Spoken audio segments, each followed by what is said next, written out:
उत्तर प्रदेश के दो बाहुबली जिनकी कहानी किसी फिल्मी मूवी से कम नहीं है। कभी छिड़कते थे एक दूसरे पर जान, आज है जानी दुश्मन। बाहुबली धनंजय सिंह और अभय सिंह की अदावत की पूरी कहानी।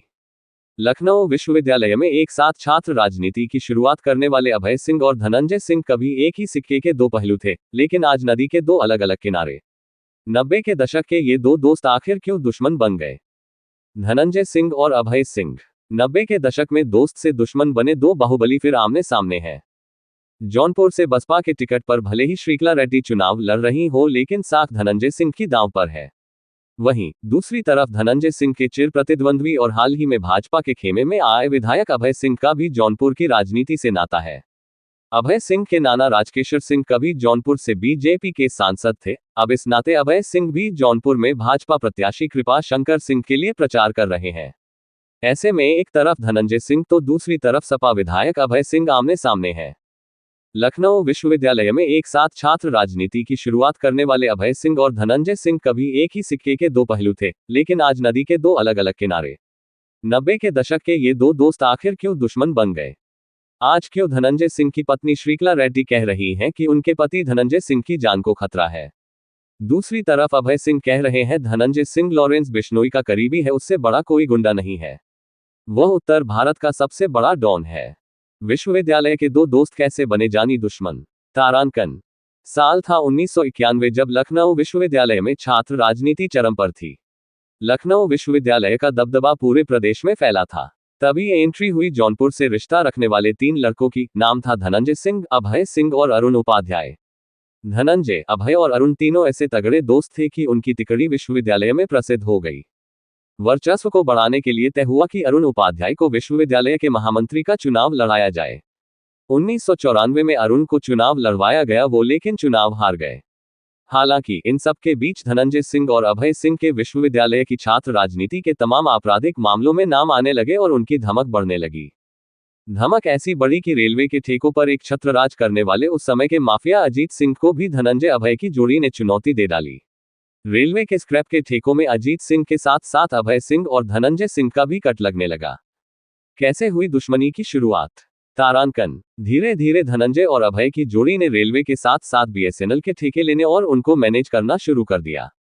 इसी बीच लखनऊ के रहने वाले और अभय सिंह के करीबी ठेकेदार मनीष सिंह को लखनऊ के इंदिरा नगर का एक बड़ा ठेका मिल गया। कहा जाता है कि धनंजय सिंह चाहता था कि मनीष के इस ठेके में उसका भी एक आदमी पार्टनर हो जाए, लेकिन अभय ने मना कर दिया और कह दिया मनीष अकेले काम करेगा, कोई पार्टनर नहीं होगा। अभय सिंह से करीबी के चलते मनबड़ हो चुके मनीष सिंह ने भी धनंजय सिंह के लोगों को बैरंग लौटा दिया। इसके बाद इंदिरा नगर में दिन दहाड़े साइट पर ही मनीष की गोली मारकर हत्या कर दी गई। कहा गया इस हत्या के पीछे धनंजय सिंह का हाथ था। मनीष की हत्या से दोनों ही माफियाओं के बीच वसूली की रकम को लेकर टकराव शुरू हो गया। जनवरी 1996 में अभय सिंह एक पुराने मामले में जेल चला गया और उसके साथी धनंजय सिंह और केडी सिंह फरार हो गए। धनंजय पर 50,000 का इनाम हुआ और फिर धनंजय के फेक एनकाउंटर की कहानी सामने आई। अभय सिंह जेल में था, लिहाजा उसके पास वही पैसा पहुंचता जो धनंजय सिंह चाहता, जबकि अभय के लोग बताते कि धनंजय सिंह वसूली का एक बड़ा हिस्सा खुद रख रहा है और वह बेईमानी कर रहा है। इस हत्याकांड से दोनों के रास्ते जुदा हो गए, लेकिन अभय सिंह और धनंजय सिंह की दोस्ती में आया मनमुटाव उस समय दुश्मनी में तब्दील हो गया, जब फैजाबाद के सरायराशि के रहने वाले और अभय सिंह के रिश्तेदार संतोष सिंह की हत्या कर दी गई। लंबे समय तक आप एसटीएफ में माफियाओं पर नकेल कसने वाले रिटायर्ड आईपीएस राजेश पांडे बताते हैं कि सरायराशि के संतोष सिंह की हत्या में अतीक अहमद के करीबी और मौजूदा समय में 5 लाख के इनामी गुड्डू मुस्लिम की भी भूमिका थी। गुड्डू मुस्लिम ने इस बात को एसटीएफ की पूछताछ में कबूला था। गुड्डू मुस्लिम मूल रूप से जौनपुर का रहने वाला था। उसकी धनंजय सिंह से ज्यादा करीबी थी। धनंजय के साथ साथ गुड्डू मुस्लिम अंबेडकर नगर के सतेंद्र सिंह लंगट का भी बेहद करीबी था। सतेंद्र इलाके के बड़े ठेकेदार थे। उनका अपना क्षत्रिय अफसरों, ठेकेदारों और माफियाओं का नेटवर्क था। बताया जा रहा है कि एक दिन अंबेडकर नगर से गुड्डू मुस्लिम सतेंद्र सिंह के साथ उनकी मारुति कार में निकलता है, लेकिन जैसे ही कार सरायराशि पहुंचती है, गुड्डू मुस्लिम अचानक सतेंद्र की गाड़ी से उतरकर पीछे चल रही संतोष सिंह की गाड़ी में बैठ जाता है। गाड़ी 100 मीटर ही चल पाती है कि श्री प्रकाश शुक्ला सतेंद्र पर हमला कर देता है और सतेंद्र की हत्या कर दी जाती है। कहा गया सतेंद्र लंगड़ की हत्या संतोष सिंह के इशारे पर की गई। सतेंद्र सिंह धनंजय सिंह का बेहद गरीबी था, लिहाजा इस हत्या का बदला लेने की जिम्मेदारी गुड्डू मुस्लिम को दी गई। गुड्डू मुस्लिम ने संतोष सिंह से करीबी का फायदा उठाया। गुड्डू मुस्लिम जानता था कि संतोष सिंह के पास अपनी गाड़ी है, राइफल है और वह अपराध की दुनिया की चमक से प्रभावित है।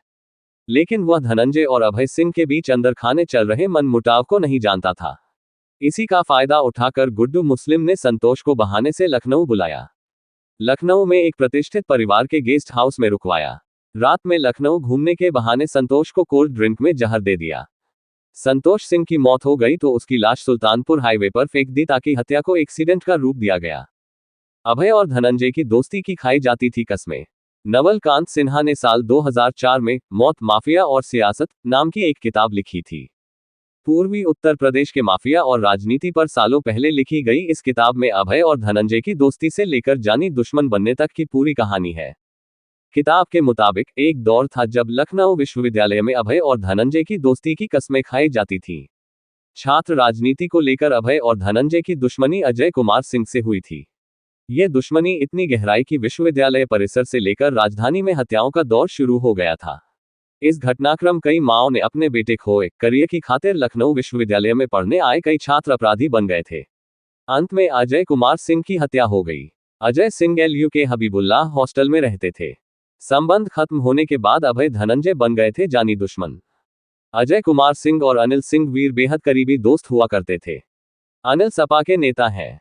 अरुण उपाध्याय को अभय और धनंजय सिंह छात्र यूनियन का चुनाव लड़ा रहे थे। उस समय दोनों लोग बहुत घनिष्ठ दोस्त थे। लेकिन बाद में धीरे धीरे अभय और धनंजय में दूरियां बढ़ी, मनमुटाव हुआ और फिर संबंध खत्म हो गए थे। इसके बाद दोनों के बीच दुश्मनी का दौर शुरू हो गया था। नवल कांत सिन्हा लिखते हैं कि दोनों के पास ऐसे छात्रों की जमात थी जो उनके लिए जान दे सकती थी और जरूरत पड़ने पर किसी की जान ले सकती थी। अचानक दोनों के बीच दम और दाम के साम्राज्य पर कब्जा करने की होड़ शुरू हो गई थी। यहीं से दोनों ने खुद को एक दूसरे से ज्यादा ताकतवर दिखाने की कोशिश शुरू कर दी थी। पहले ही चुनाव में विधायक बने थे धनंजय, अभय सिंह को मिली हार। संतोष सिंह की हत्या के बाद से अभय सिंह और धनंजय सिंह के बीच मनमुटाव खुली दुश्मनी में बदल गया। 1996 से साल 2000 तक अभय सिंह जेल में रहा तो वहीं धनंजय सिंह ने इस दौरान फरारी काटी। फेक एनकाउंटर की कहानी के बाद साल 2002 में धनंजय सिंह रारी सीट से विधायक होकर माननीय हो गया। राजनीति में किस्मत तो अभय सिंह ने भी आजमाए लेकिन अभय सिंह चुनाव हार गया। लखनऊ से दोनों के बीच शुरू हुआ मुकाबला उनके अपने अपने इलाकों तक फैला था। राजनीतिक महत्वाकांक्षाओं के चलते दोनों ने अपने अपने क्षेत्र में लोकप्रिय होने के सारे हथकंडे भी अपनाए थे। दोनों विधानसभा चुनाव के महासम में भी कूदे। साल 2002 में अभय सिंह ने बहुजन समाज पार्टी के टिकट पर फैजाबाद से विधानसभा के लिए दांव लगाया था। धनंजय सिंह ने लोक जनशक्ति पार्टी के टिकट पर जौनपुर के रारी इलाके से चुनाव लड़ा था। इसमें धनंजय सिंह तो विधानसभा के लिए चुन लिए गए थे लेकिन अभय सिंह को हार का मुंह देखना पड़ा था। उसके बाद दोनों के बीच कटुता और वैमनस्यता और बढ़ गई। धनंजय सिंह विधायक बन गया तो राजनीतिक कद का फायदा उठाया और अपना वर्चस्व बढ़ता चला गया। दूसरी तरफ अभय सिंह खुलकर मुख्तार अंसारी के खेमे में शामिल हो गया। दोनों के बीच अदावत इतनी बड़ी कि हर बड़े हत्याकांड में धनंजय सिंह अभय सिंह का और अभय सिंह धनंजय सिंह का नाम लेने लगे। बसपा सरकार में हुए CMO परिवार कल्याण विनोद आर्य हत्याकांड में भी अभय सिंह का नाम आया और अभय सिंह ने इसे धनंजय सिंह की साजिश बताया।